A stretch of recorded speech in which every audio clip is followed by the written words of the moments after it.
আলাইহি সালাতু ওয়াসসালাম। সর্বপ্রকার প্রশংসা ধ্বনিত হোক সেই বিশ্ববিধাতার আরশে আজিমে, যিনি বিশ্বব্রহ্মাণ্ডের অদ্বিতীয় নিয়ন্ত্রা। আকাশ পাতাল চন্দ্র সূর্য নক্ষত্র যাহার অদৃশ্য ইঙ্গিতে আপন দায়িত্ব পালনে নিমগ্ন, তানার শানে বলি, আরশের ওজন যত, লেখনীয় কালি যত, হে মহান তোমার শত ধন্যবাদ। পরের পর্যায়ে বিশ্বের অনুপম সৃষ্টি নূর নবী পূর্ণের ছবি, নবীকুলের শিরোমণি, উভয় জগতের কাণ্ডারি হুজুরে পাক সাল্লাল্লাহু আলাইহি ওয়াসাল্লামের শানে বলি, তুমি চন্দ্রের চেয়েও সুন্দর, পুষ্পের চেয়ে মনোহর, তুমি ঝর্ণার চেয়ে নির্মল, লাও সালাম আজিবার বার।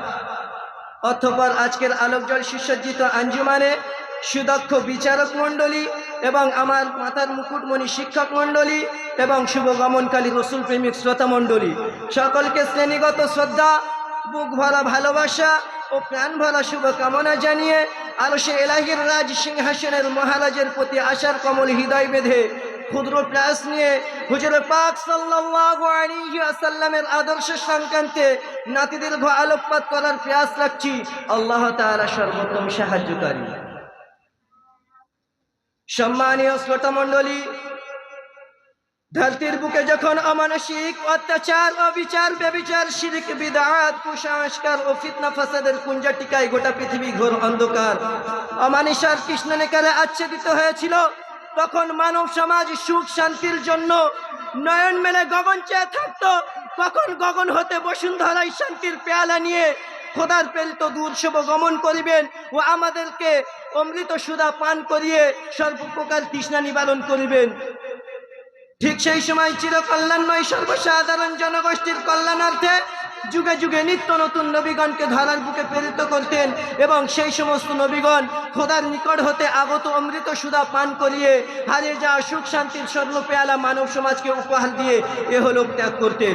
এইরূপভাবে 12ই রবিউল আউয়াল সুবহে সাদিকের সময় নবীগণের সমাপ্তির শুভ বার্তা নিয়ে আবির্ভাব হলেন বিশ্ব নবী সাল্লাল্লাহু আলাইহি ওয়াসাল্লাম। সুতরাং প্রিয় নবী মুহাম্মদ সাল্লাল্লাহু আলাইহি ওয়াসাল্লাম বিন আব্দুল্লাহ বিন আব্দুল মুত্তালিব, আমিনা বিনতে আব্দে মানাফ এমনই এক যুগে আবির্ভাব হলেন যে যুগের মানুষ ছিল সিংহের চাইতে হিংস্র, অজগরের চাইতে বিষাক্ত, শিয়ালের চাইতে দ্রুত, কুকুরের চাইতে লোভী, শুকরের চাইতে নিকৃষ্ট, যেখানে বাদল ধারা বয় না, মানুষকে মানুষ বলে মনে করতো না, নারী জাতির ছিল না কোনো মর্যাদা, ফুলের নাই ফুটফুটে নয়নর মেনি কলিজার টুকরাকে জীবিত দাফন করতো গরের অন্ধকার গর্ভে। যে যুগের কথা স্মরণে পড়লে নয়ন দিয়ে গড়িয়ে পড়ে অস্ত্রচার ঝর্ণা ধারা, পাষাণ হৃদয় ডুবরে কেঁদে ওঠে, বক্ষে পিঞ্জরে হাহাকারের প্লাবন বয়। সে কি অমানসিক অত্যাচার, মোট কথা সর্বপ্রকার পাপ কালিমার কৃষ্ণনেকারে আচ্ছাদিত হয়েছিল গোটা পৃথিবী। ঠিক সেই সময় অশান্তির বার্তা দূর করতে নিপীড়িত, নির্যাতিত, লাঞ্ছিত, বঞ্চিত, অপমানিত, পদদলিত দুর্বল মানুষের আবির্ভাবক ও ভ্রান্ত পথিকের পথের দিশারি হয়ে কুসংস্কার ও বদ্দিনী দূর করতে আবির্ভাব হলেন বিশ্বনবী সাল্লাল্লাহু আলাইহি ওয়াসাল্লাম। সুতরাং প্রিয় নবী সাল্লাল্লাহু আলাইহি ওয়াসাল্লাম 63 বছর জীবন আদর্শে যে মানুষের অপূর্ব মনোরম আদর্শের থিওরি মানব সমাজকে উপহার দিলেন, তা হিন্দু, মুসলিম, ইহুদি, খ্রিস্টান, শিখ, পারসি, শিশু, যুবক, রাখাল, কৃষক, শত্রু, মিত্র, ধনী, গরিব, জ্ঞানী, মূর্খ, ফকির, দরবেশ, যোদ্ধা, সেনাপতি, মোট কথা সর্বকালের, সর্বযুগের, সর্বশ্রেণীর জন্য প্রযোজ্য।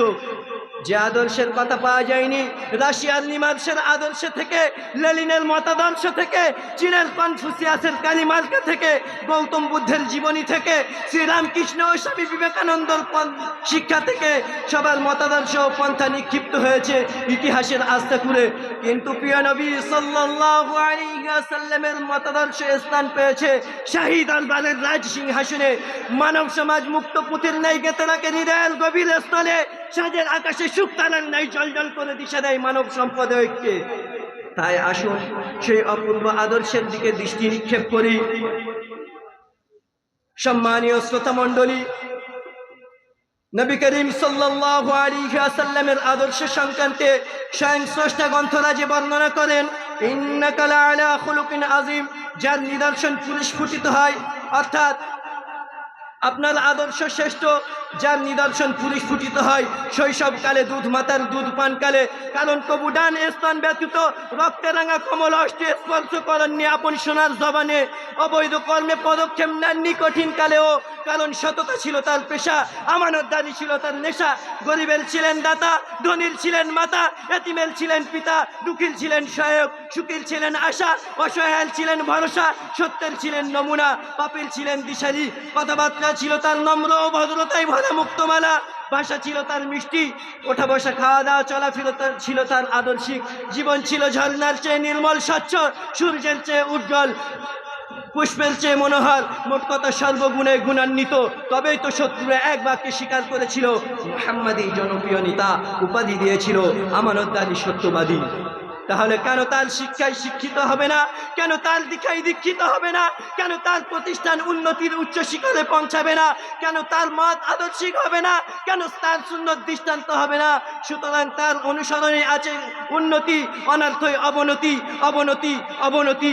তাই আজও যদি আমরা তার আদর্শে, অনুপম আদর্শের আদর্শিত হতে পারি, তাহলে উন্নতি ও সফলতা আমাদেরকে এহকাল ও পরকালে কদম চুমবে ইনশাআল্লাহ।